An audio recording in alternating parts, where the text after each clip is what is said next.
Greetings, fanboys and fangirls. Jared here with another news video update about Masters of the Universe, particularly all the news that's been unveiled at San Diego Comic-Con this year in 2022. There's so much exciting stuff going on, and I can't wait to get into every bit of it with you. I'm going to try to be as inclusive as I can with all of the different lines and all the different reveals this year. Suffice to say, this was probably the most exciting San Diego presentation we have ever seen for Masters of the Universe. So, before we begin, make sure that you're subscribed, make sure that you like the video because that really helps us out, and settle in. We're going to be covering so much news and information, and I'm going to give you my take on the different releases. Be sure to comment and let me know down below which one is your favorite. Before I begin, I do want to acknowledge a bunch of different sources for these images, everything from Pixel Dan, who has been just an absolute beast this year at Comic-Con. Thank you, Dan, for all the work you do for the Masters community, and I do appreciate you getting so many great pictures. We have news sites like the Toy Arc, we have Twitter accounts like Grayskull Prime, Eternian Royalty, you name it. There's so many different sources. I would just kind of pull them as I got them, so it's definitely not my intention to plagiarize anyone's hard work or great photos. You can find these across many different Twitter accounts and many different sites, so definitely suggest the Toy Arc and Pixel Dan's coverage. All right, well, let's go ahead and start with Origins, because I think that's, you know, the thing that most of my audience is interested in, so we won't delay on that.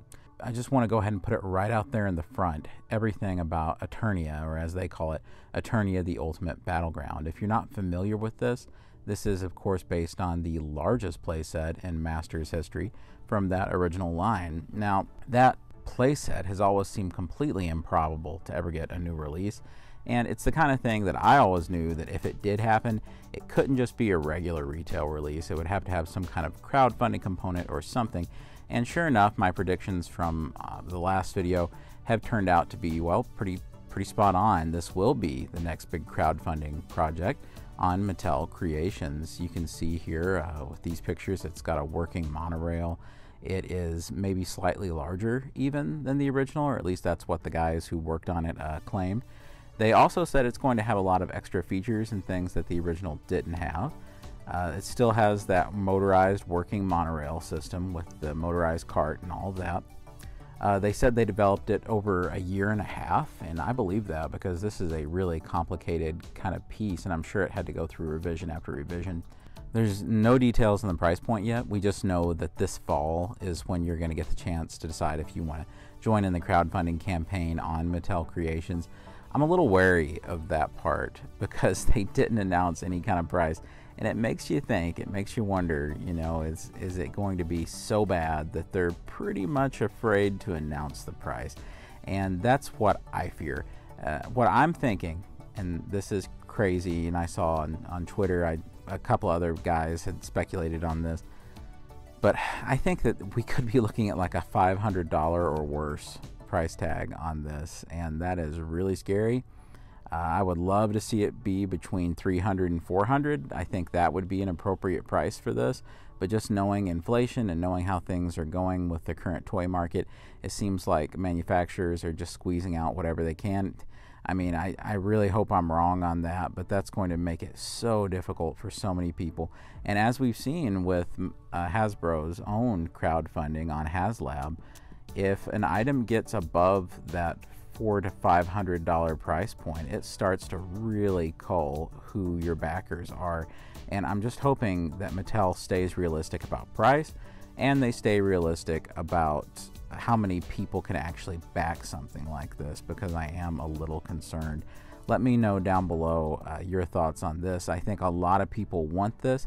I just hope that the amount of support is there, and I hope the price is maintained as well as it can be, because if it isn't, we could be looking at a potential problem. They did promise that there's going to be some more stuff crammed into it that you don't see here at the con, so I'm really curious as to exactly what that will be, and let me know down below what you think. So they also announced that from here on out, and it'll probably become a weekly tradition for us here on the channel to discuss whatever they announce, but they're going to start having Mo Tuesdays. I know that's actually a pretty clever name. I'm going to give them that. I can't even make any corny joke about that because that's pretty fun. Mo Tuesdays, I like that. It's going to be every Tuesday until October the 12th, which is He-Man's birthday. So this is really cool.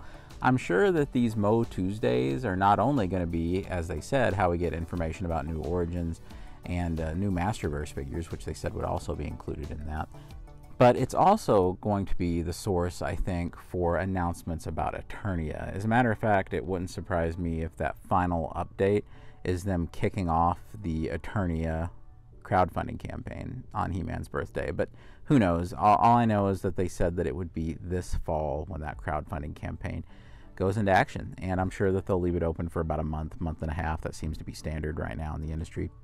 One of the big elements of this year's presentation is really trying to push that 2023 is going to be the year of the Snake Men, which makes me really, really happy because I love the Snake Men. They have always been my favorite faction in Masters of the Universe.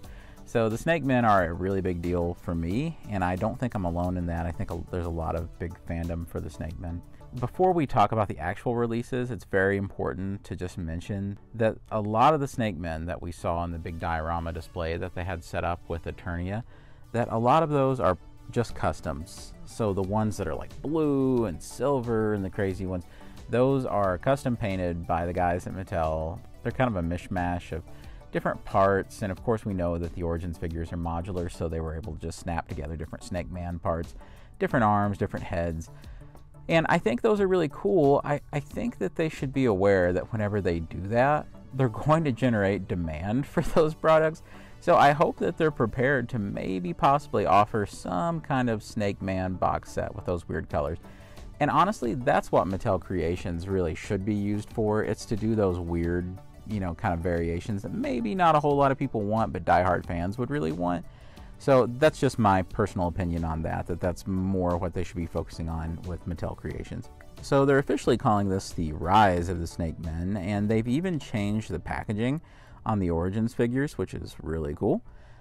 They have a new Snake Man theme to it, and it's funny, it's exciting, but it also kind of brings back memories of the 2000X line when they changed it to He-Man or Masters of the Universe versus the Snake Men. And they changed the packaging for that, and then the line fell apart. So I'm really hoping they're not repeating, the same deal here, but I don't think so. That was mainly a repaint line with some new villain figures. This is going to, be traditional kind of waves, just with a theming. So you've got Snake Armor He-Man, and he's one of the releases I'm the most excited about because honestly, Snake Armor He-Man, that's one of my favorite looks for He-Man ever. I used to own the original European exclusive figure from 2000X. I got rid of it years and years ago, but that's, they came out with the Classics version, which was even better in my opinion. I love that figure, always been one of my favorite Classics figures, and this Origins figure is no slouch. The sculpting on it is just beautiful. They said that they were kind of mirroring the original release from Classics about the accessories and things, so you're going to have those claws, I think, to put in his gauntlet.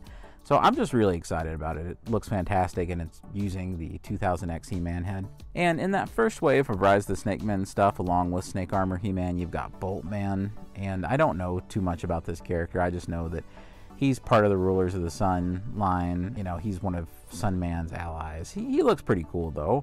Not quite as dynamic or as some of the designs that we're seeing with these Snake Men and things, but I still think he's a good match, and I'm excited to own him. Ratlore. So Ratlore has always been one of my favorites from the Snake Men. Instead of doing an action feature here with having, the neck pop up and all of that, they've opted to do a neck extension piece that you just kind of sub in, and there's no action feature. So that just means that they can maintain the modularity of it. That means you can still switch out the pieces. You can donate his neck to other Snake Men if you want. The colors won't match unless you repaint, of course. But still, I think it's good that they're keeping that in mind, that they don't want to nerf the modularity and the customized part, and especially impressive that Ratlore can still be a standard release and not a deluxe. Next up, we got Cobra Khan, and this is just the standard release.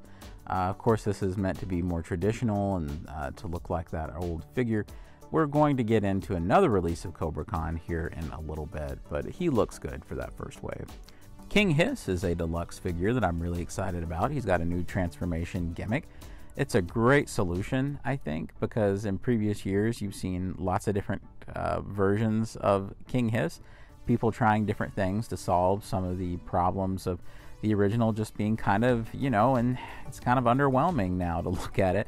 So I think that a lot of people have tried different things, and I think these guys have come up with an awesome solution to it, because he's got switchable arms and a switchable head, and he's modular, and you can, mix and match pieces, and the chest plates work more like He-Man's battle armor, where they just link up. So I think it's great looking. I'm really pleased with how King Hiss turned out, and he is going to be a deluxe that's available in spring of 2023. Other figures that were shown in the display were Tongue Lasher, and I've always really liked Tongue Lasher, and I have a particular soft spot for that figure because he was one of the first Motu figures I ever had as a kid. I'd found him in a flea market lot. He was really cool. I always really enjoyed his action feature, and yeah, he was a big deal for me. Snake Armor Skeletor, this is probably the most unexpected one for me. I can't believe that they're doing an Origins Snake Armor Skeletor. Like, I can believe doing a He-Man, because that was such a prominent look. But doing a Skeletor, oh my goodness, that is wild. That is just so out there. That is not one of the better known variants. He certainly didn't get a Classics figure, so this is kind of newer territory, and I really, really like that. I know that both of these figures are a way to repurpose all that new tooling that they did for the 2000X He-Man and Skeletor, but bring it on. Do all the variants. I mean, really, I'm fine with it. Just do it. Thunder Punch He-Man, which of course we all knew we were going to be getting, of course, but it's just great to see him, in the plastic flesh, I guess. He does look really good, and I'm particularly impressed by all the little details and things that they brought out for that. You've got Revelation style King Grayskull. Really glad to see this. I was kind of curious though what they would do with King Grayskull, if they would go back to the 2000X version where he was Caucasian and looked kind of like He-Man, or if they would maintain that look for him like they have for Revelation. Like I said, I was happy to see the change in Revelation because it's so unique. It certainly gives him more of his own identity, and I think King Grayskull had always been kind of lacking that, to where he seemed more like a He-Man. He was just a bigger He-Man, he was just a bulkier He-Man, and I always loved King Grayskull, but that was the truth of that character. He-Man could have been a clone or a reincarnation of King Grayskull, by the way, that they were so similar. But this does give King Grayskull his own identity, and it appears through some artwork we're going to talk about later that this is what they're going with for Origins. But I also hope that it's not a situation to where they feel like they can never go back to the original 2000X version of King Grayskull, because that would be a shame as well. It certainly wouldn't be like taking a black character and turning them white, because, that's, the character originally started like that. So it's definitely, it is okay to do different versions. Of course, we don't get political or anything like that here on the channel, but I think it's a good thing to keep an open mind on the appearance of characters and the representation of characters, and that means all versions. So I'm just cool with seeing all versions. There is finally Mekaneck coming out, and Mekaneck will come with the Road Ripper, so he's actually going to be a pack-in with the Road Ripper, and they are also calling it the Ground Ripper, so I don't know, there's probably some copyright stuff, and that's going to be out in 2023, so I was really happy about that. Now, CamoCon is a Mattel Creations product, and he's an exclusive. His packaging art is very impressive. It folds out, and if you look at it, it actually shows Titus and Megator, which were the giant characters from the Preternius stuff, and that is very exciting. The powers of Grayskull is definitely represented there, and the dinosaurs are all visible, so those are possible 2023 releases, I think, because we see Bionatops and things like that. So I'm really excited that they're possibly coming. But if you look closely, you can actually see that it is the Revelation African American style of King Grayskull that's in that art, alongside of those other heroes. So I do think that that's, you know, them saying that, okay, we're going to go with this version for Origins. So that's fine with me. It's like I said, it gives you a lot of variety. He's got switchable hands. He's got classic hands and the claws. They've added the classic's hooded head to make him a little more interesting. There's no spray feature so that you can keep that modular ability where you can switch out the pieces, but instead they just have an effects part that shows like water shooting out. So I really think CamoCon is a great looking release. I think that he is appropriate for a Mattel Creations release. I think that is actually a good idea to release him that way. But again, I suspect that it's going to be a bloodbath on Mattel Creations. It's just going to be a 2-minute sellout, and it's going to be horrible. But that's just my prediction. Call me a Debbie Downer or whatever, but I think we've seen how horribly these things go. Now, here's a really exciting release, and they haven't given a lot of details about it yet, but it's the Skeleton Warriors. Now, these guys we've seen on all sorts of packaging artwork, whether that was the Castle Grayskull package or even having Wondar fight some of these guys. The Skeleton Warriors are just such a cool design, and we keep seeing them on packaging, and we all knew that it was just a matter of time till they came around, and finally their time has come. In 2023, that's when they're going to get what is apparently a wide release. I know in Pixel Dan's interview with the Mattel representatives, he really pressed them to make sure that we would be able to army build those, and I actually think that's a really good thing that he did that, because surely it would be such a foolish idea to put them on Mattel Creations, which is kind of a dumpster fire lately. I mean, let's just be honest. I'm definitely going to be doing a video about that, so be looking for that. And I'm going to tell you all about my experience on Mattel Creations yesterday. But I am happy to see these Skeleton Warriors. It does appear that they will glow in the dark, and it looks like their accessories will glow in the dark. So I think that's the case. I'm not 100%, but let's just hope that that's the case. So here's something that's also pretty exciting, and it's going to be on Mattel Creations. It is a 40th anniversary He-Man box set based on the different TV shows. You're going to get 4 He-Men. You get the original Filmation version. You get the New Adventures version, which was a really nice surprise, particularly because he's in his jet lag get-up. Like, when I say jet lag, that's the animation studio that did the cartoon. And they gave He-Man like a brown bandolier and a ponytail and things that you just didn't see in the actual toy line for that show, which was just called He-Man. You get the 2000X He-Man, which is pretty much a re-release of the one that's starting to hit store shelves now. You also get a really cool idea, which is this Netflix He-Man that is done in Origins style. So it's great that Netflix He-Man has not only had the traditional figure, he's been done in Origins now, or is about to be done in Origins, and is about to be done in Masterverse as well. So I'm really liking that they broadened out all the different styles, and you know, you can get all these different versions of He-Man. They all have vac metal weapons. They all look really good. I'm really pleased. I think that New Adventures He-Man looks the very best out of all of them. He is so cool looking. And indeed, he even has the ponytail in the back, and I've seen some videos where they turn the packaging where you can see the ponytail. They have a TV guide styled slip box, like a slip cover that goes over the carded like figure for each one. And it's great because Rob David, he did some really funny like parody TV listings on the back of each one that he was reading at the panel. It was really funny stuff. But the packaging is all collector friendly. Like, you can just slip it right off and the card comes out, and yeah, the plastic bubble fits right back over. You don't have to rip anything. So it's great. I always love it when they do that because it gives me incentive to keep the box. If I have to tear the box up, I'm throwing it away. But if it's like that, then I'm going to keep it, and then I can display it. So I'm really pleased with that. The box that it all comes in is kind of inspired by vintage sticker sheets, they said, and you can see that, all that techie detail on it. Some of these, they said, might be in regular release one of these days. So you may eventually see like a standard release of New Adventures He-Man or something like that.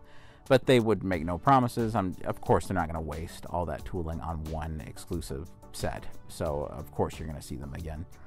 There's going to be a lithograph that kind of comes out of the front, and it's appropriate for framing even. You can put it on the wall. I thought that was cool, and it's not just packaging. You can use it, you know, for multiple things. Each card simulated the original toy's packaging artwork, so that's especially impressive in a case like New Adventures He-Man because it simulates the He-Man toy line very well. Speaking of Mattel Creations, before we move on from them, there is the reveal of Grizzlor as a Mattel Creations thing. And that's weird. I think that is so strange. Next up is the Sunman figures. We'll kind of shine a light on those, the Willa Eason line. They're going to release all 10 of those basic figures, even those characters that didn't originally make it into that line. They said Butterfly Woman, which is like a spin-off line, I guess. I don't really know much about it, as a possibility. Space Sumo will also have, I think, a Mattel Creations release alongside of a retail release. You've got Hypno is going to be one of the figures released, and I think he's just going to be a standard. Right now at Target, you can pre-order the Sunman 3-pack, and that's got the flat-top version of Sunman. That was kind of like the revamped New Adventures He-Man kind of version. There's a metallic pig head. Space Sumo comes in that set. Not sure if there's anything exclusive about him necessarily, but you can pre-order that on Target. I have a feeling it probably won't be hard to get a hold of because, you know, the Sunman thing, I think it appeals to probably a smaller amount of people, even though I think it's a really great thing. It's kind of a subline of a line that's already kind of obscure. But either way, it was a tremendous showing for Masters of the Universe Origins. I think the only thing that bothers me about what I'm seeing is this Mattel Creations kind of crutch. Alright friends, well that will do it for me for this news update video. Of course, if there's any other major announcements before San Diego Comic-Con is over, I'll be sure to bring those announcements to you. Of course, this was a really successful San Diego Comic-Con in terms of reveals, and I cannot wait to see what happens with this Eternia playset. Of course, I almost kind of dread to see things like the price point and things of that nature, but you know, I guess we'll find out and we'll see what happens. Of course, be on the lookout. I'm going to be doing some more videos on some other aspects of this, including some of my grievances with Mattel Creations in a video that follows up on my experiences trying to get all of the exclusives on this past Friday. And of course, don't forget to subscribe so you don't miss out on any of those videos, and like the video because it really does help us out. And as always, God bless you and yours. Really do appreciate you being here. I'll see you on Fanboys Forever. Good journey.